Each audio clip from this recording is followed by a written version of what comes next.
Salut tout le monde, donc aujourd'hui je vais vous montrer la nouvelle version de Final Cut Pro, donc la 10.3. Alors il faut savoir que j'étais vraiment pas du tout au courant de cette mise à jour, je vous avoue que je suis rien.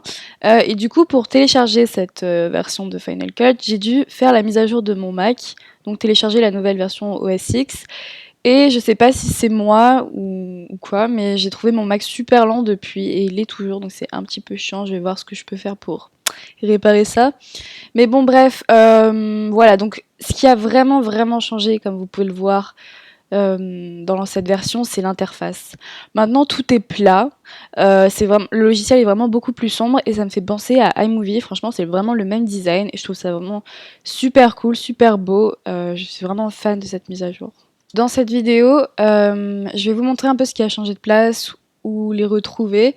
Si vous voulez plus de détails sur les nouvelles modalités, les nouvelles fonctions, je vous invite à aller voir des blogs.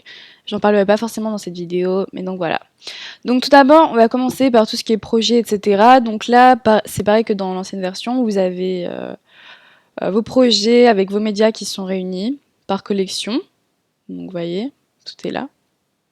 Et ensuite, à côté, vous avez tout ce qui est photo et musique. Donc oui, c'est plus en bas à droite, maintenant c'est en haut à gauche. Donc voilà. Alors pour les effets sonores, je pensais qu'il fallait les télécharger, mais au final, je les ai quand même eus, donc je sais pas si c'est le cas de tout le monde, mais je pense que oui. Enfin, je sais pas trop. Ensuite, juste à côté, vous avez les textes et les générateurs maintenant. Alors oui, je sais, c'est bizarre, mais bon, bref, on s'y habitue vraiment très vite. Pour le texte, rien n'a vraiment changé en fait. Euh, voilà, si ce n'est que le design est vraiment très différent. Vous voyez.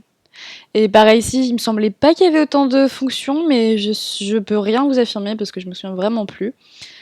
Mais donc, vous voyez, vous avez tout, vous avez titre, vous avez les vidéos à côté. Donc pareil, ça n'a pas changé. Vous avez transformé, recadré, toujours, hein. Voilà. Et ici, vous avez les informations. Donc, puisque là, rien de très différent. Là, rien n'a changé de place.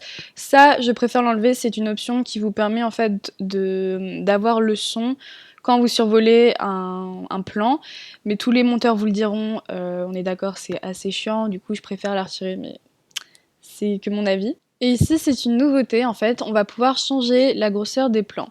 Donc juste avant, vous voyez que la loupe a changé de place. Enfin, maintenant, pour agrandir votre projet, vous allez ici. Mais voilà, c'est pas un gros changement. Et donc, comme je le disais, avant, on peut changer la taille de nos plans. Alors ça va dépendre de si vous avez beaucoup de musique ou de clips qui se superposent. Du coup, là, c'est vraiment cool que ce soit personnalisable. Ici, ensuite, on a nos effets. Donc, ils n'ont pas vraiment bougé théoriquement. Ils sont toujours en bas à droite. Donc voilà, vous avez que les effets et les transitions. Ici, vous pouvez voir qu'on a transformé, recadré, distorsion, voilà.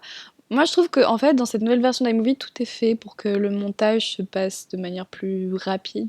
Je sais pas si on peut dire ça comme ça. Par exemple, ici, on a la balance de couleurs. Vous voyez que c'est automatique et que ça va régler les couleurs. On a la même chose pour l'amélioration de l'audio, donc qui est automatique et qu'on peut ensuite régler.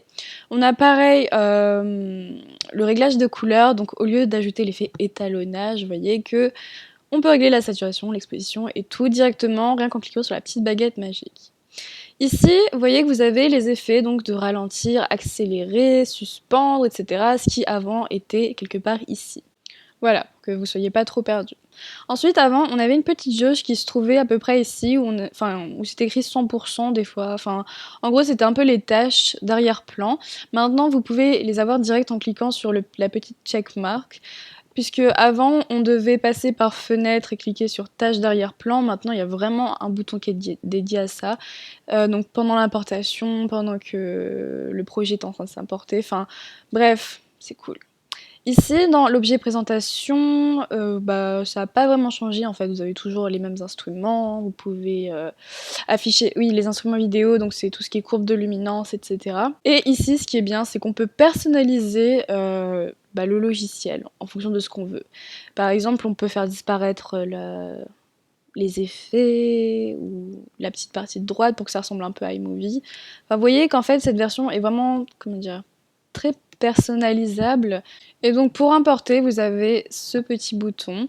Voilà, vous avez YouTube, Facebook et compagnie. Alors j'ai essayé de monter un petit peu dessus et malgré le fait que mon Mac soit assez lent, j'ai trouvé le montage plutôt rapide dessus. C'est-à-dire que tous les effets sont, enfin les effets, les outils sont mis à disposition. J'ai trouvé également le rendu plus rapide, c'est-à-dire qu'avant on devait attendre que les tâches d'arrière-plan, comment dire, se fassent et des fois c'était assez long. Pareil pour l'exportation, je trouve que c'est vraiment très rapide maintenant. Mais du coup voilà, n'hésitez pas à me dire ce que vous en pensez, n'hésitez pas à débattre en commentaire et moi je vous dis à la prochaine vidéo.